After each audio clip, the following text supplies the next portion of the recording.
Social media বা বিভিন্ন unofficial পেজে 10 আগস্ট কলিং ভিসা চালু ও 25 আগস্ট থেকে মেডিকেল শুরু এই ধরনের নির্দিষ্ট তারিখ সম্বলিত যে খবরটি ঘুরছে তা সম্পূর্ণ গুজব এবং বিভ্রান্তিকর প্রচার। বাংলাদেশ সরকার বা মালয়েশিয়া সরকারের পক্ষ থেকে এমন কোনো তারিখ বা নোটিশ আনুষ্ঠানিকভাবে ঘোষণা করা হয়নি।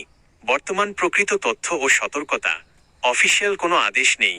জনশক্তি কর্মসংস্থান ও প্রশিক্ষণ ব্যুরো বিএমইটি কিংবা প্রবাসী কল্যাণ ও বৈদেশিক কর্মসংস্থান মন্ত্রণালয়ের পক্ষ থেকে 10 বা 25 আগস্ট নিয়ে কোনো বিজ্ঞপ্তি প্রকাশিত হয়নি।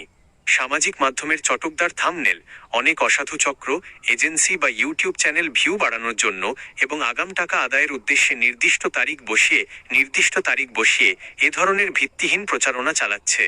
টাকা বা পাসপোর্ট জমা না দেওয়া, কোনো সরকারি সার্কুলার, ডিমান্ড লেটার ছাড়া ভিসা চালু হয়ে গেছে ভেবে কাউকে পাসপোর্ট বা অগ্রিম টাকা জমা দেওয়া অত্যন্ত ঝুঁকিপূর্ণ।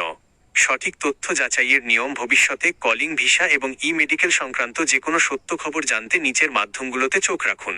বিএমইটি অফিসিয়াল ওয়েবসাইট bmet.gov.bd এর লিঙ্ক, প্রবাসী কল্যাণ মন্ত্রণালয় probasi.gov.bd এর লিঙ্ক, মালয়েশিয়াস্থ বাংলাদেশ দূতাবাসের অফিসিয়াল ভেরিফাইড ফেসবুক পেজ ও নোটিশ বোর্ড। পরামর্শ: সরকারিভাবে কোনো তারিখ ঘোষণা হলে তা দেশের মূলধারার প্রধান সব গণমাধ্যমে আনুষ্ঠানিকভাবে সংবাদ হিসেবে প্রকাশ পাবে। গুজবে কান দিয়ে প্রতারিত হবেন না। মালয়েশিয়ার শ্রমবাজার চালু হওয়ার খবরটি বিদেশে গমনেচ্ছুক কর্মী এবং প্রবাসী ভাইদের জন্য অত্যন্ত আশাব্যঞ্জক।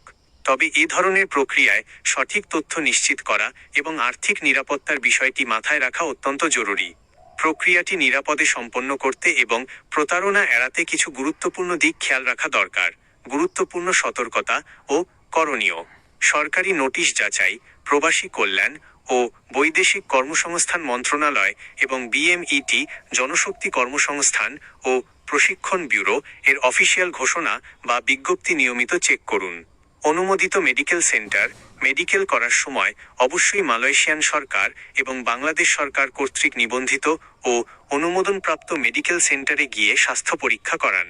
বৈধ রিক্রুটিং এজেন্সি, কোনো মাধ্যম বা এজেন্সির সাথে চুক্তি করার আগে তাদের বৈধ লাইসেন্স রয়েছে কিনা এবং তারা সরকার নির্ধারিত ফি নিচ্ছে কিনা তা নিশ্চিত হয়ে নিন।